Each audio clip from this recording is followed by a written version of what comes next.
नमस्कार, Bihar news studio देख रहे हैं आप। दिन भर की खबरों में आपका स्वागत है। मैं हूं श्रुति चौबे आपके साथ। आज दिन है बुधवार और तारीख 18 फरवरी। आइए नजर डालते हैं बिहार की आज की मुख्य खबरों पर। चुनाव आयोग ने देश भर में राज्यसभा की 37 सीटों पर चुनाव की घोषणा कर दी है, जिसमें बिहार की 5 सीटें भी शामिल है। मतदान 16 मार्च को होगा और उसी दिन मतगणना भी की जाएगी, जबकि पूरी प्रक्रिया 20 मार्च तक पूरी होगी। महाराष्ट्र से सबसे ज्यादा 7, तमिलनाडु में 6, पश्चिमी बंगाल और बिहार में 5-5 सीटों पर चुनाव होंगे। बिहार से उपेंद्र कुशवाहा, हरिवंश नारायण सिंह समेत कई नेताओं का कार्यकाल खत्म हो रहा है। इन सीटों पर चुनाव को लेकर राजनीतिक दलों में रणनीति और जोड़ तोड़ तेज हो गई है। एमआईएम के प्रदेश अध्यक्ष अख्तरुल इमान ने बिहार की शराबबंदी नीति को विफल बताते हुए सरकार पर तीखा हमला किया। उन्होंने कहा कि सरकार के भीतर ही शराब कारोबारी को संरक्षण मिल रहा है और शराब की होम डिलीवरी तक हो रही है। उन्होंने ड्रग्स से युवाओं के बिगड़ते और परिवारों के बर्बाद होने का आरोप लगाया। अख्तरुल इमान ने शराब और ड्रग्स के खिलाफ सख्त कानून और दोषियों पर कड़ी कार्रवाई की मांग की है। उन्होंने कहा है कि सरकार की नीतियों से कानून व्यवस्था और शिक्षा व्यवस्था पर भी बुरा असर पड़ रहा है। बेजोर जब शादी होती है अक्सर उसका तकरार होती है। मियाँ कभी अंदर होता है, बीवी कभी बाहर होती है। तो यही सरकार तो है ही, इनका तो शुरू दिन से मामला चल ही रहा है। इसमें बहुत सारे लोग हैं जो शराब के व्यवसायी हैं, शराब से कहीं न कहीं चस्का है। वही लोग चाहेंगे कि शराब पर प्रतिबंध नहीं रहे। कोई भी ईमानदार भारतीय है, चाहे वो सनातनी हो, चाहे मुस्लिम हो, सिख हो, ईसाई हो, शराब पीने के बाद अपने आपे से बाहर हो जाता है। जितने क्राइम होते हैं, जितने रैप होते हैं, आप एनालिसिस कर लीजिए, उसमें ज्यादा एक्सीडेंट्स होते हैं, गलत फैसले होते हैं, उसमें शराब का बड़ा रोल होता है। शराब ने परिवारों को उजाड़ा है, इसलिए शराब पर प्रतिबंध है, प्रतिबंध रहना चाहिए। यह और बात है कि बिहार सरकार ने शराब पर प्रतिबंध भी कर दिया है। शराब की होम डिलीवरी भी हो रही है। शराब के कारोबार में बहुत सारे लोग संलिप्त हैं। सरकार का उसको संरक्षण पर पास है। ये दोगलापन नहीं होना चाहिए, एकदम कड़ाई के साथ होना चाहिए।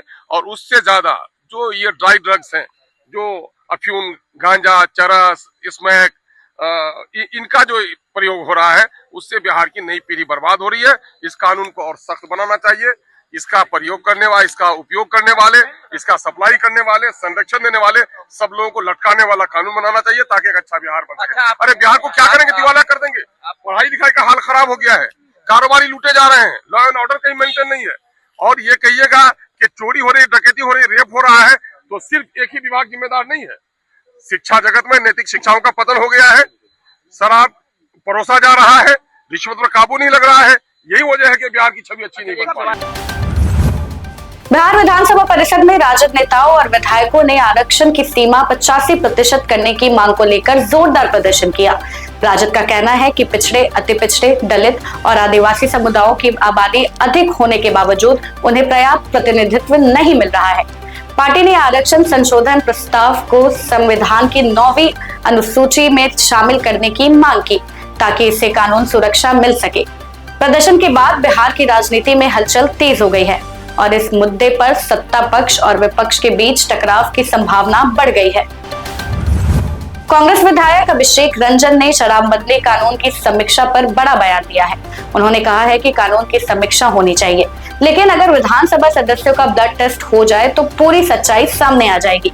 विधायक ने दावा किया कि इससे शराबबंदी कानून की पोल खुल जाएगी। उनके बयान के बाद राजनीतिक हलचलों में चर्चा तेज हो गई है। देखिए, शराबबंदी तो आप सब भी जानते हैं कि फेल ही साबित हो रही है। गांव स्तर से लेके शहर तक जो शराब है वो होम डिलीवरी के माध्यम से वो पहुंचाया जा रहा है, पर जो सरकार है वो हट पे बैठी हुई है कि उसकी समीक्षा नहीं करेगी। एक तरफ राजस्व का घाटा भी हो रहा है और जो उद्देश्य था शराबबंदी का वो भी प्रथम दृष्टया तो लागू होते हुए नहीं दिख रहा है। लोगों नहीं दिख रहा है। मेरा अभिषेक जी, अभी आपके घटक दल के विधायक की सीपीआई देखी नहीं देखी, थोड़ा सा मेरे नशा बराबर करो ना। मेरे सदन में भी का भाव क्या था?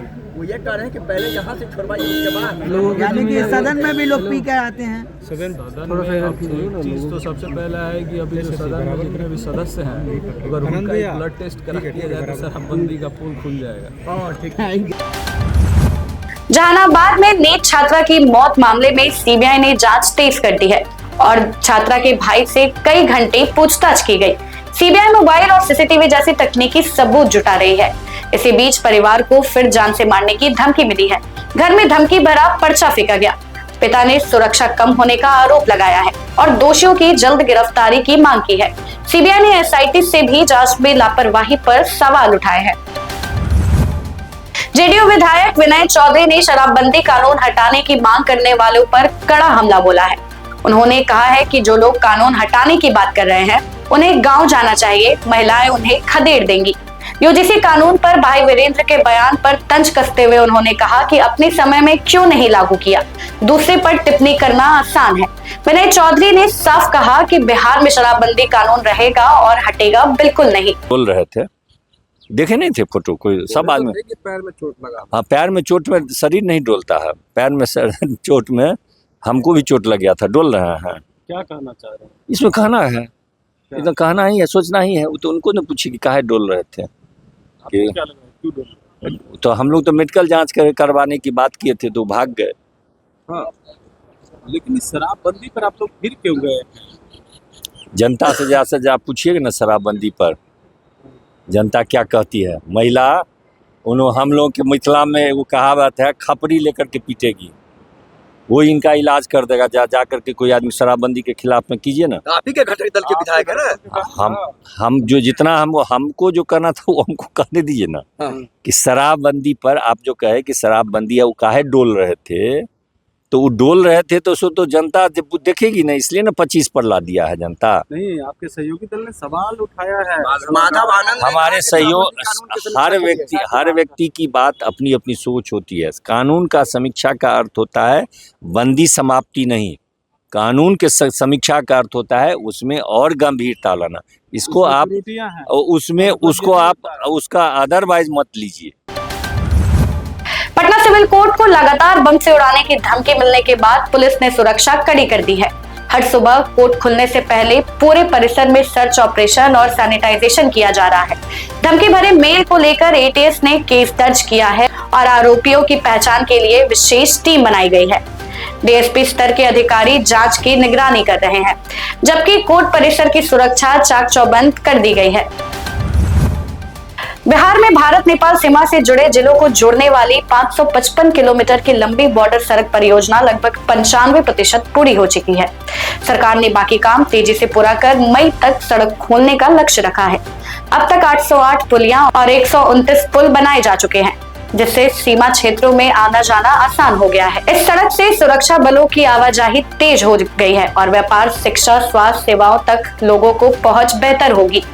परियोजना को सीमावर्ती जिलों के विकास के लिए बड़ा कदम माना जा रहा है। बिहार पुलिस के सिपाही से इंस्पेक्टर तक के अधिकारियों को अब 10 दिन या उससे अधिक के विराम भत्ते की मंजूरी के लिए मुख्यालय नहीं जाना होगा। यह अधिकार आईजी और डीआईजी स्तर के अधिकारियों को दे दी गई है, जिससे प्रक्रिया तेज और आसान होगी। नई व्यवस्था रेल पुलिस और विशेष सशस्त्र पुलिस समेत सभी इकाइयों में लागू होगी। इस फैसले से भत्ते की मंजूरी में होने वाली देरी खत्म होने और पुलिस महकमे की कार्यकुशलता बढ़ने की उम्मीद है। दानापुर के सगुना मोड़ पर देर रात एक चलती महिंद्रा थार गाड़ी में अचानक आग लग गई। ड्राइवर समय रहते बाहर निकल गया, जिससे कोई नुकसान नहीं हुआ। दमकल की 2 गाड़ियों ने मौके पर पहुंचकर आग पर काबू पाया। प्राथमिक जांच में इंजन में शॉर्ट सर्किट से आग लगने की आशंका जताई जा रही है। घटना का कारण कुछ देर यातायात प्रभावित रहे, पुलिस जांच में जुटी हुई है। नेपाल में आंदोलन के दौरान जेल तोड़कर भागे कैदियों के सीतामढ़ी सीमा क्षेत्र में सक्रिय होने के संकेत मिले हैं। परिहार और कन्हौली डकैत कांड में इन फरार अपराधियों की भूमिकाओं की जांच हो रही है। सीतामढ़ी पुलिस ने नेपाल प्रशासन से फरार कैदियों की सूची और आपराधिक रिकॉर्ड मांगा है। भारत नेपाल सीमा पर एसएसपी और पुलिस ने गश्त बढ़ा दी है और संवेदनशील इलाकों में विशेष निगरानी की जा रही है। बेला और कन्हौली में हाल के दिनों में घटना हुई है और इस संदर्भ में काफ़ी छानबीन हुई। पुलिस अधीक्षक महोदय और डीआईजी सर के द्वारा पुलिस केस का रिव्यू किया गया। कई बार हम लोगों ने पीओ भी विजिट किया है और इसमें मामला नेपाल बिल्कुल सीमावर्ती देश है, जहाँ के बिल्कुल ओपन बॉर्डर है और उन लोगों के आने की पुष्टि हुई है। वहाँ से कई जेनजी आंदोलन के दौरान जो वहाँ पर कई लोग जेल ब्रेक के दौरान वहाँ से निकले थे, उसमें भी उसकी भी लिस्ट हम लोग अपडेट कर रहे हैं। वहाँ के स्थानीय पुलिस से हम लोग वरीय लेवल पर, वरीय पदाधिकारी के लेवल पर चर्चा में है और उसकी भी लिस्ट अपडेट की जा रही है और इस संदर्भ में बहुत जल्दी रिजल्ट भी आपको। पटना के सौड़ी से एक दुखद घटना सामने आई है, जहां मैट्रिक परीक्षा में देर से पहुंचने पर एंट्री न मिलने से एक छात्रा की मौत हो गई। बताया गया कि सड़क जाम के कारण वह समय पर परीक्षा केंद्र नहीं पहुंच सकी थी, जिससे वह काफी परेशान हो गई। घटना की सूचना पर पुलिस मौके पर पहुंची और मामला दर्ज कर जांच शुरू कर दी है। बिहार बोर्ड की मैट्रिक परीक्षा पूरे राज्य में सख्त निगरानी में चल रही है, लेकिन इस घटना ने परीक्षा व्यवस्था और संवेदनशीलता पर सवाल खड़े कर दिए हैं। सीतामढ़ी के सोनबरसा इलाके में बच्चा चोरी की अफवाह में भीड़ ने एक महिला को पकड़कर बिजली के खंभे से बांधकर पीट डाला। बाद में पता चला कि महिला मानसिक रूप से अस्वस्थ थी और भटकते हुए इलाके में पहुंच गई थी। सूचना मिलते ही पुलिस मौके पर पहुंचकर महिला को सुरक्षित छुड़ाया और अस्पताल में भर्ती कराया। पुलिस ने महिला की पहचान बाजपट्टी निवासी के रूप में की है और परिजनों को सौंपने की प्रक्रिया शुरू कर दी है। मुजफ्फरपुर के सकरा थाना क्षेत्र में देर रात एक नाबालिग छात्रा की गोली मारकर हत्या कर दी गई। आरोपी युवक घर में घुसकर गोली चलाकर फरार हो गया, जिससे पुलिस ने तुरंत गिरफ्तार कर लिया। घटना के बाद इलाके में दहशत का माहौल है। पुलिस ने शव को पोस्टमार्टम के लिए भेज दिया है। स्थानीय लोगों के अनुसार मामला प्रेम प्रसंग से जुड़ा हो सकता है। हालांकि पुलिस हर एंगल से जांच कर रही है। हम लोग नहीं जानते, हम तो खाना पीना बच्चा को खिला के सुता दिए थे 11 बजे के करीब में, 10:30 पौने 11 में सबको बाथरूम उथरूम करा के सुता दिए थे। हम भी जाके सो गए थे। दिन भर परेशान रहते हैं। रात में क्या हुआ नहीं हुआ हमको नहीं पता है। जब 2:30 बजा है तो बाहर से लोग गेट पीटे हैं थाना उना। तब इसके पापा गए हैं बाहर, कपड़ा वपड़ा जैसे गेट खोल के बाहर देखे तो बहुत चिल्ला रहे थे। तब हम लोग उठे हैं, देखे तो देखे कि बेटी के ब्रेन में हमरा गोली मार ले है, बेटी उल्टल है। मतलब आप लोग को जब थाना आई है तब पता चला? हाँ, हम लोग को नहीं पता था कि हमारा बच्चा कखनी घर से बाहर गई। क्या हादसा हुआ। आंगने में गोली मारा हुआ था? जी, मतलब उस सीढ़ी पर पट्टे पड़ के सुतल थी। या हमको लगा कि कहीं गिर उड़ गई होगी तो बेहोश से उठाए है। तब थाना वाला हमको छूने नहीं दिया कि नहीं हटिए, इसको गोली वाला केस है। कौन मारा है ये पता चला है? नहीं, सब अभी हम कुछ नहीं जानते। हाँ, सुने हैं कि जो मारा है सो थाना में है। यहीं का लोकल है? हाँ, लोकल है। बिहार में पछुआ हवा के कारण मौसम शुष्क बना हुआ है और सुबह शाम हल्की ठंड महसूस हो रही है। दिन में धूप निकलने से हल्की गर्मी का असर दिख रहा है। मौसम विभाग के अनुसार अगले कुछ दिनों तक तापमान में बड़ा बदलाव नहीं होगा, उतार चढ़ाव जारी रहेगा।